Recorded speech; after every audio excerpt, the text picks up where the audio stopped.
Ladies and gentlemen, the story you are about to hear is true. Only the names have been changed to protect the innocent. Fatima Cigarettes, best of all long cigarettes, brings you Dragnet.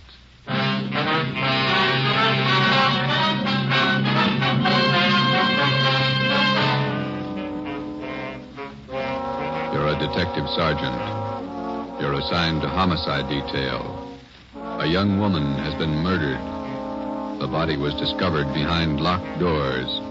The assassin is still at large. Your job, find him. If you want a long cigarette, smoke the best of long cigarettes. Smoke Fatima. Fatima is the long cigarette which contains the finest Turkish and domestic tobaccos superbly blended to make Fatima extra mild. And that's why Fatima has a much different, much better flavor and aroma than any other long cigarette. That's why Fatima is doubling and redoubling its smokers. So, if you want a long cigarette, smoke the best of all long cigarettes. Smoke Fatima. Dragnet, the documented drama of an actual crime. For the next 30 minutes, in cooperation with the Los Angeles Police Department, you will travel step by step on the side of the law through an actual case from official police files. From beginning to end, from crime to punishment, Dragnet is the story of your police force in action.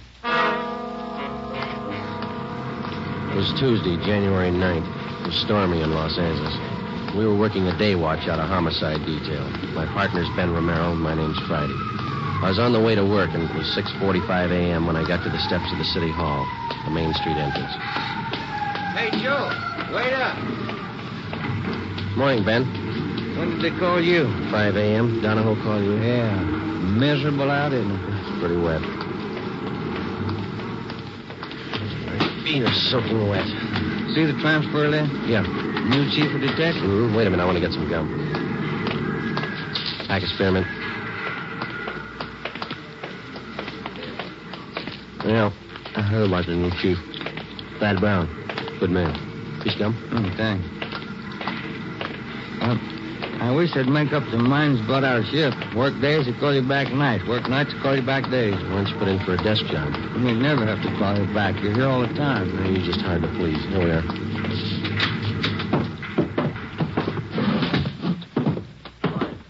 Chief wants to see you one. Thanks, Egan. Gentlemen, sit down. It's a great way to start off as your new chief. Call you back on a rotten morning like this. We're glad you got the job, Thad. Yeah, congratulations, Chief. It's hard to follow a man like Ed Backstrom. Gonna need your help. You got it.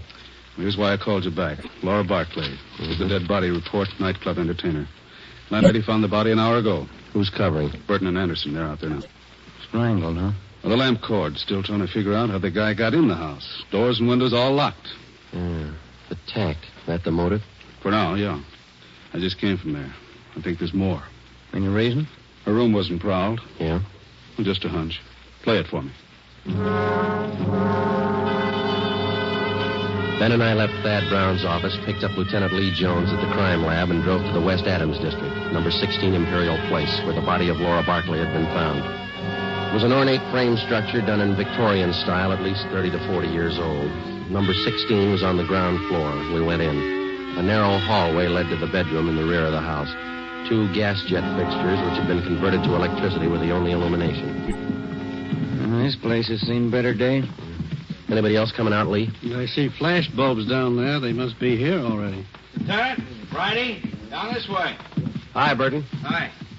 Photographer's covering the body position. Peterson's dusting for prints. Fred, shoot a couple of overheads. Don't make them all angle shots. Get up high, then move in close. Yeah, Chief was right. Room's in pretty good order. Did you talk to anybody, Burton? Landlady lives upstairs. Only 2 people living in the building. Mm-hmm. Did she tell you anything? Said the Barclay girl paid her rent on time. Good tenant. Plays the organ at the Blue Fox. Cocktail lounge. Any idea how the murderer got in here? Not yet. Every door and window in the place is locked. Anything else? That's it so far. We'll give you 15.7 on what we got. Okay, Lloyd. You and Anderson have another detail? Yeah, working on that Westwood thing. 2 uniform men outside if you want anything. Right, thanks. Looks like a tough one, Joe. Whoever did it must have come in through the keyhole. See you later. So long, Lloyd. Andy. Peterson's dusting for prints. Nothing yet. Only piece of physical evidence so far, the lamp cord she was strangled with. I'll run it through downtown. Not a sign of a struggle. Maybe she wanted to die. Check the bathroom, will you, Ben? Yeah. I'll look around the kitchen. Hey, Pete, have you dusted the lamps yet? Not this way. I'm going to keep this.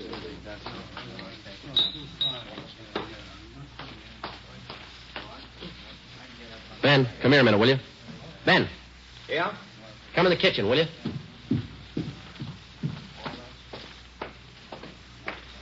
You got a pencil? Oh, yeah. Yeah, here you are. Okay. Take a look at this garbage chute here. Let me see. About 8 feet to the ground. Yeah, big enough for a man to get through. Oh, yeah. Yeah, no problem. Lee. I'll be right there. That could be the answer, Joe. Well, he either got in this way or he was in the house when she came home. What do you got? Garbage chute here. What do you think? Could be. Let me grab a kit. Let's see. Aluminum powder. There it is.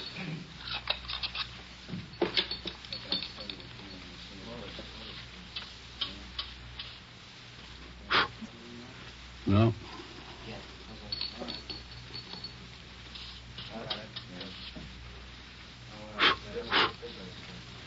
No, nothing on the outside of the lid. Looked pretty clean. Must have just been scrubbed. Abrasions here. Got a pencil? Here, I'll get it. Hold it up there, will you? Yeah,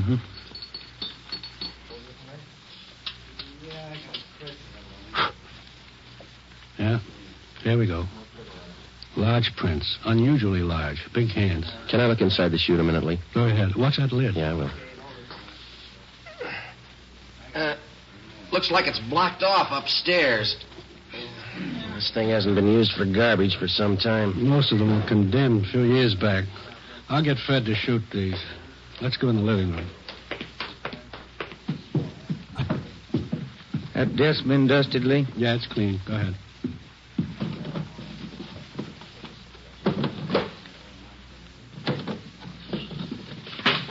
Take a look, Joe.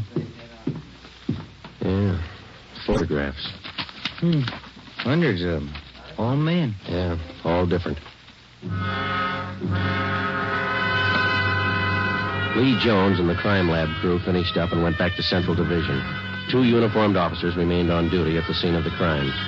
Thad Brown had men sent out to canvass the neighborhood. Ben and I went upstairs and talked with the landlady, a Mrs. Emma Smith. Yes? Police officers. You Miss Smith? Yes.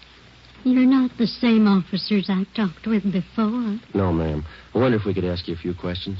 I told the other officers everything I knew. We have to double check, Miss Smith. Who was the girl who lived in the apartment below, number 16?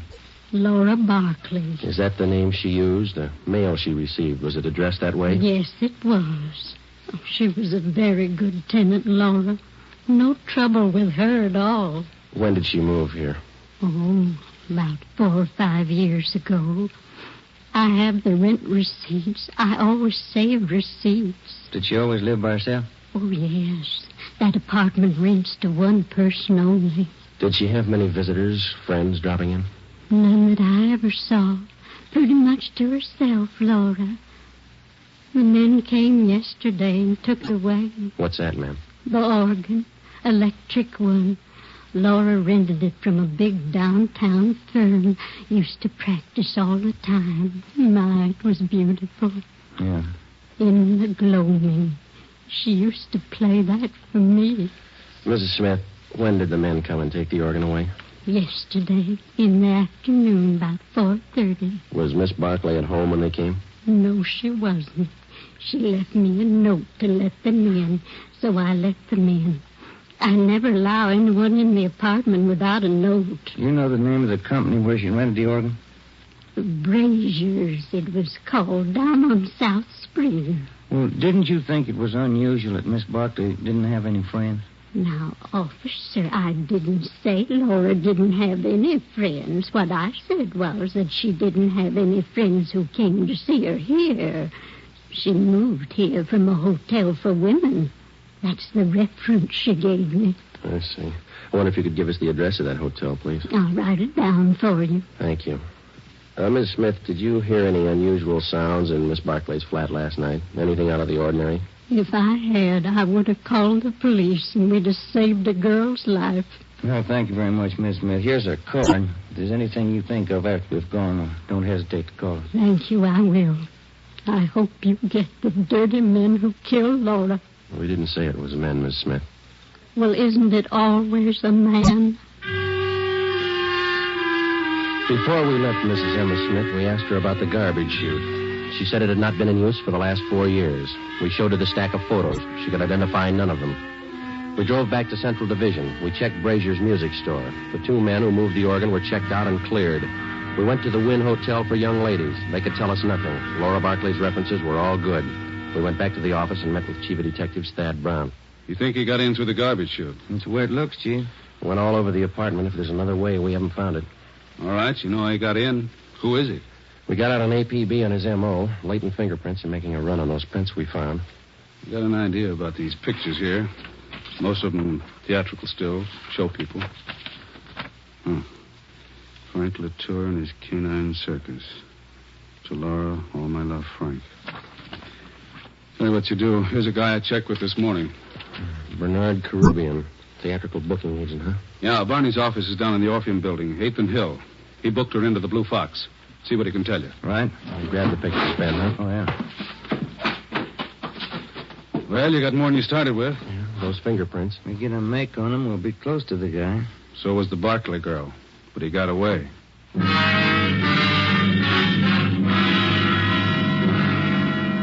I wonder if we could see Mr. Caribbean. Who's calling, please? Sergeant Romero and Sergeant Friday, police officers. Oh, one moment, please. Yeah, please. 2 police officers to see you, Mr. Caribbean. Sergeant Friday and Sergeant Romero, is that right? Yes, ma'am. Send him in. Go right in. Thank you. All right, let's go. I'll be right with you.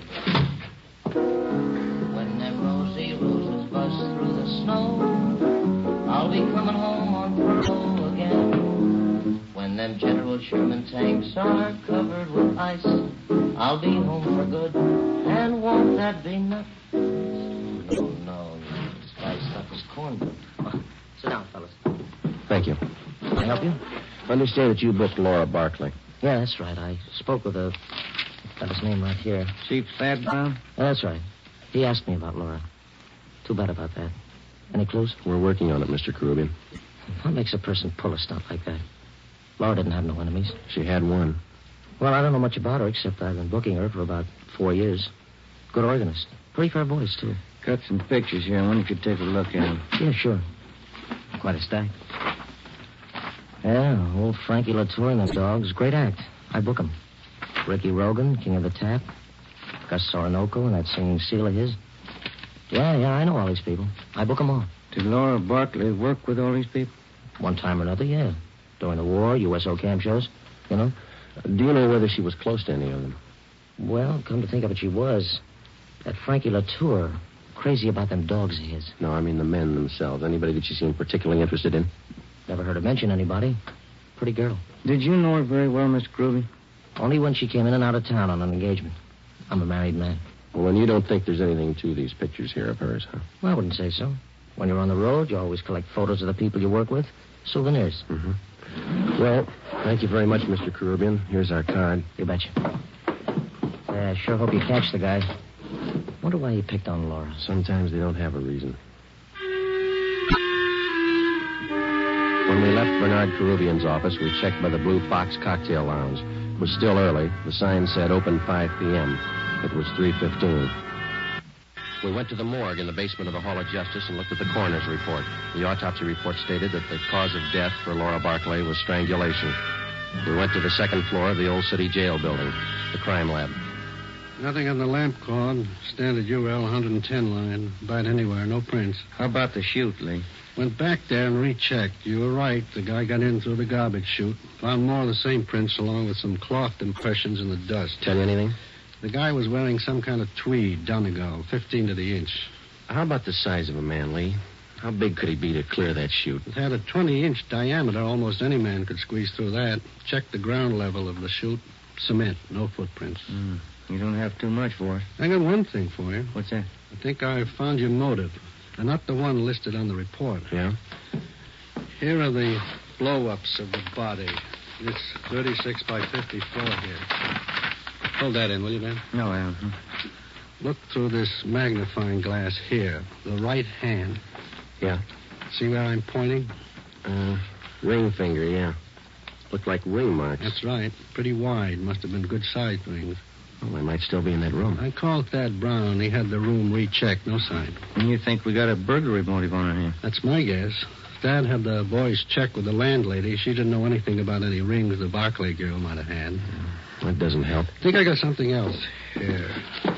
Library book. Hers? There are cards in one of the pockets inside, checked out from the L.A. Public Library main branch. Mm-hmm. I think these might be your lead on the missing rings. A librarian sees a person's hands every time they check out a book. That makes sense, Lee. We'll play it that way. What department were the books checked out of? The music room. Well, that's it. I think you've got your motive now and a good set of prints. You're close. Thanks a lot, Lee. Well, let's go to the library, Ben. I'll get it. Crime lab. No, this is Friday. Oh. Thanks, Frank. Well, all we got's a motive. How do you mean? No make on those fingerprints. Nothing.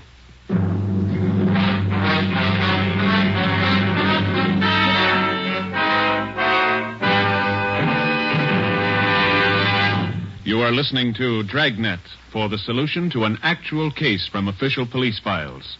Now, here is a real solution to many of your Christmas shopping problems. If your friends smoke a long cigarette, give the best of all long cigarettes, Fatima. Give Fatima for quality. The name Fatima has always stood for the best in cigarette quality. Give Fatima for flavor. Fatima has a much different, much better flavor and aroma than any other long cigarette. Give Fatima.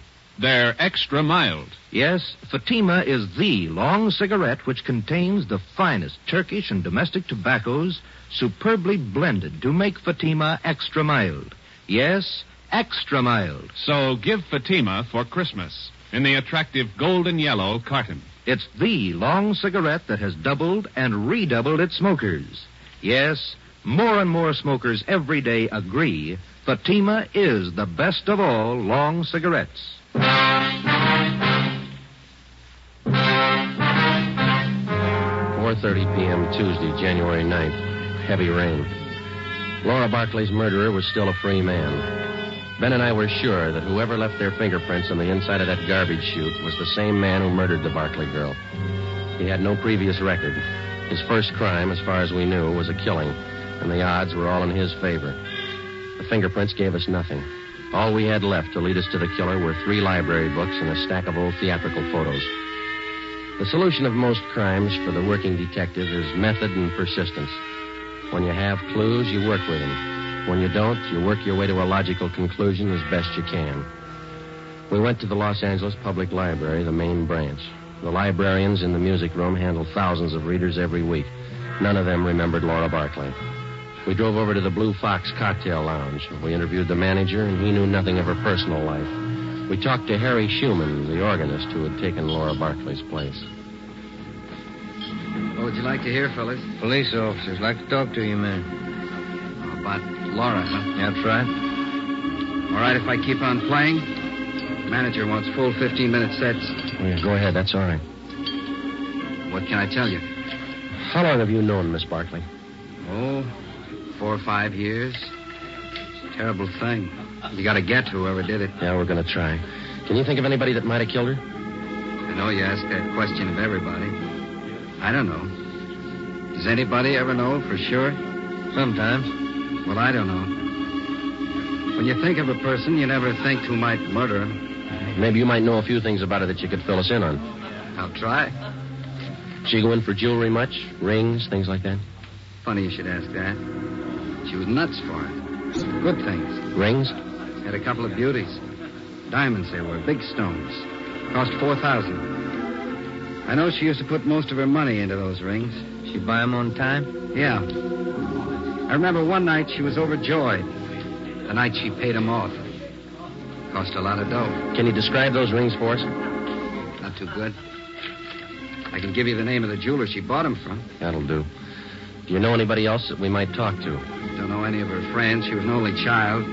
No living relatives that I know of. How about her landlady? Yeah, I guess that's it, Harry. Thank you. For what? I wish I could help more. If everybody had your attitude, we'd be out of a job. Before we left the Blue Fox, Harry Schumann gave us the address of Laura Barkley's jeweler.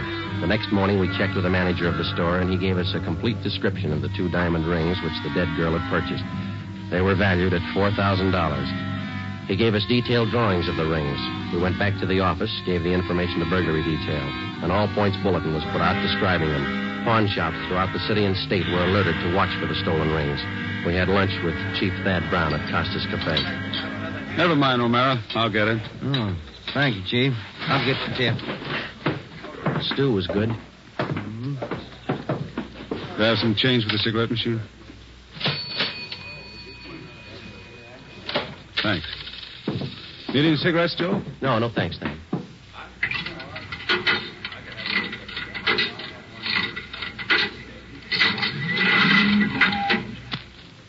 Let's go. What do you think, Thad? The description of the rings and the MO should help. He hasn't turned up. Good chance he's holding on to them. Could be his first job. Probably scared. Anybody check back over the neighborhood there? Yesterday afternoon and this morning. A lot of door-to-door salesmen through that district. All been checked out. It's a dead end. Now where? If only those prints are checked out. Well, they didn't. Got a kickback from Brereton in Sacramento on his MO. No make. We'll have to get him with what we've got. Here's the car. Sure you picked up all the loose ends? Oh, we've been back over the course 3 times. Go over it again. Keep going over it until something breaks. For the next 10 days, we retraced our steps from the room where the crime was committed throughout the neighborhood to the place where she worked, back to the same dead end. Ben and I checked and double-checked each other to make certain that neither of us had overlooked even the smallest detail of the investigation. We got no place. It was 8 a.m., January 19th. Homicide, Friday. This is Rubles and burglary, Joe. Yeah, Dick. Got something for you. Job pulled last night. Couple of watches, strand of pearls. How do we figure in it? His M.O. Yeah? Guy got in through the garbage chute. Besides fingerprints and photographs, one other mark by which the unknown criminal is identified is by his method of operation, his M.O. Once a thief finds a successful means of operation, he seldom changes it. In our search for Laura Barkley's murderer, we had checked our files and found no criminals at large whose practice it was to gain entrance through a garbage chute. It was reasonably safe to assume that this was the same man. It was 2 p.m., January 23rd. I was on my way back from the Record Bureau. Just had a call, Joe. Elmer Radcliffe. Informant? Yeah. Says 2 days ago he heard about some guy who was making the rounds trying to peddle a couple of diamond rings. Same ones? He's not sure. Doesn't know what the guy looked like. Any idea where the guy is now? Hasn't been around since. Told Elmer to keep his eyes open. Oh, that's good. Come in here, you two. What do you got, Thad? This report just came down from burglary. Pawn shop down on North Main took in a watch and strand of pearls last night. Yeah? Same stuff that Rubles called you about. Yeah, I remember. Where's it tying? Same guy tried to peddle a couple of diamond rings. 10 a.m., January 25th. Thad Brown arranged to have all pawn shop detail calls concerning the suspect put through to us on extension 2521, homicide. 5 days passed. No further word. Homicide, Friday. This is George Rose. I run the Harbor Pawn Shop, 2nd and Main. Yeah, what's the matter? Man in here, trying to turn those diamond rings. The ones on the stolen property list. I can't talk now. Stall him. We'll be right down.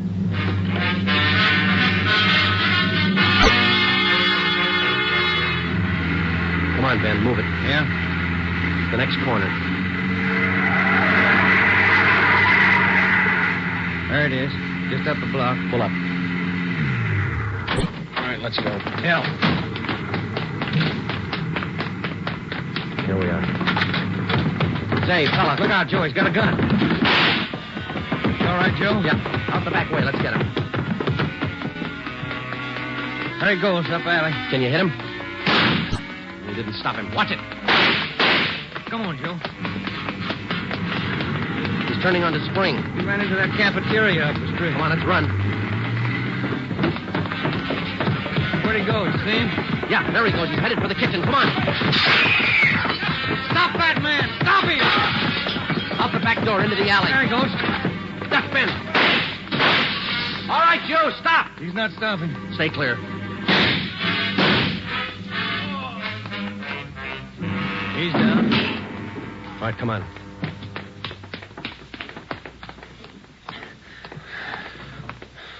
All right, get his guns. Yeah. He got him in the leg, Joe.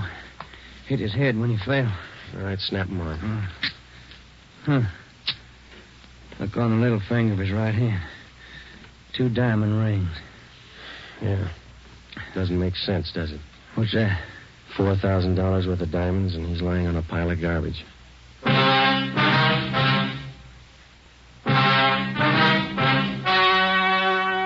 The story you have just heard was true. Only the names were changed to protect the innocent.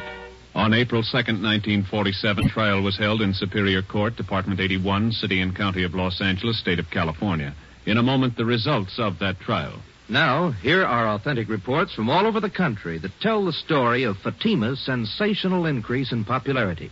New Orleans Division. Fatima sales up 300%. Detroit Division. Fatima sales up 348%. Los Angeles Division. Fatima sales up 545%. More and more smokers agree Fatima is the best of long cigarettes. So enjoy Fatima yourself and give extra mild Fatimas for Christmas in the attractive golden yellow carton. Everyone who smokes Fatima says that this great new long cigarette is the best of all long cigarettes.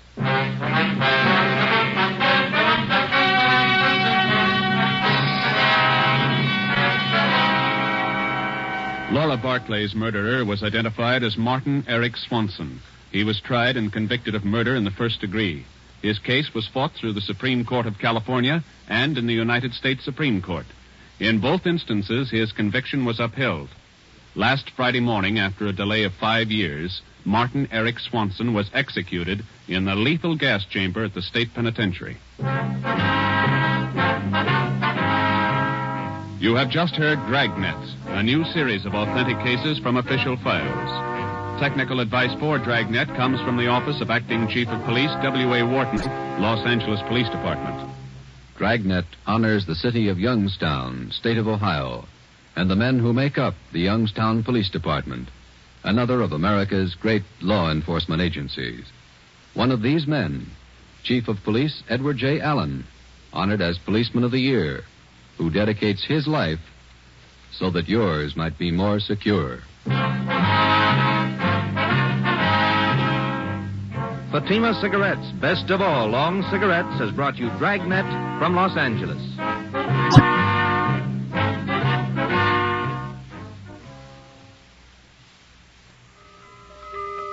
This Christmas, give the gift that makes every pipe smoker happy. A Christmas humidor of mellow Granger. Granger is made just for pipes by the tried and true Wellman method. Rough cut to smoke mild and cool, and humidor packed to stay ever fresh. Yes, make this Christmas a Merry Christmas for all the pipe smokers on your list. Give them each a Christmas humidor of mellow Granger. Listen to Dragnet next week, and be sure to hear Morton Downey tonight on NBC.